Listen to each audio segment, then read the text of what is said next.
আমার এই বহরমপুর শহরের বহু পুরনো দিনের ঐতিহ্যবাহী যে সদর হসপিটাল নামে পরিচিত ছিল,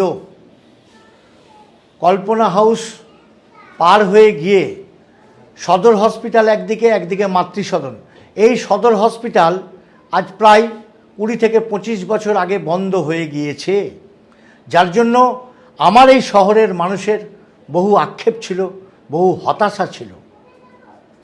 ন্যাশনাল হেলথ মিশনের টাকা অনেক দিন আগেই এই সদর হসপিটাল খোলার জন্য বরাদ্দ হয়েছিল।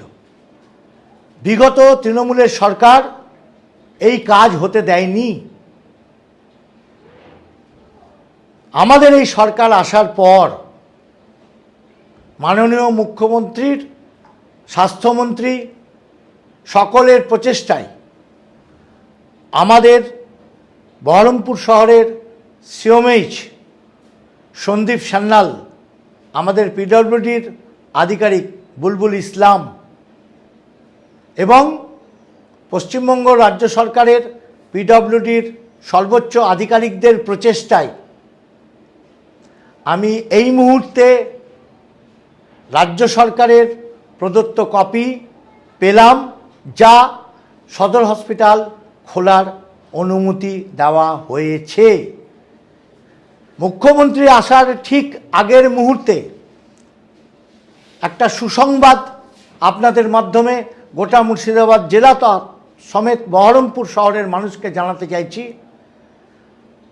সেই পুরনো হসপিটাল, সেই সদর হসপিটাল আবার খোলার অনুমতি রাজ্য সরকার এবং কেন্দ্র সরকারের আনুকূল্যে আমরা পেয়ে গেলাম। আগামী দিন এই সদর হসপিটালের কাজ শুরু হবে, খুব তাড়াতাড়ি আপনারা দেখতে পাবেন।